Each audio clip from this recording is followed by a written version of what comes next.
con l'autonomia noi non togliamo un euro a nessuno, chiediamo semplicemente di assumerci delle responsabilità in più, di poter rispondere al nostro territorio in prima persona, di farlo rischiando anche del nostro, ma io credo che chi fa amministrazione pubblica, chi sceglie di fare amministrazione pubblica debba essere disposto a rischiare di più. Ripete spesso il termine responsabilità Alberto Stefani nel corso dell'audizione a Roma sul disegno di legge per l'autonomia differenziata, un passaggio atteso davanti alle commissioni affari costituzionali di Camera e Senato riunite in forma congiunta. Sul tavolo in particolare le materie non coperte dai LEP, ovvero protezione civile, professioni, previdenza integrativa e coordinamento della finanza pubblica in materia di tutela della salute.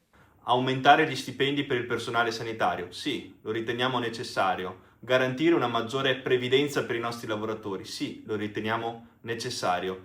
Dare la possibilità a un presidente di regione di assumersi delle responsabilità per quanto riguarda le calamità naturali? Sì, lo riteniamo necessario, così come riteniamo fondamentale che la regione possa includere i fondi sanitari integrativi nella spesa regionale e possa gestire i risparmi per quanto riguarda la spesa sanitaria nei confronti dei propri cittadini. Di fronte ai rilievi dei commissari, Stefani ritorna sul referendum del 2017 e su un concetto per lui fondante. Non credo che dire che questa riforma spacchi l'Italia sia la soluzione. Io credo che la soluzione sia piuttosto il contrario. Autonomia che resta a cavallo di battaglia della Lega che però perde i pezzi. Nelle ultime ore l'addio del deputato vicentino Eric Pretto in odore di provvedimento disciplinare, meschino e irricevibile, dice lui, parlando di una Lega rimasta senza linea politica.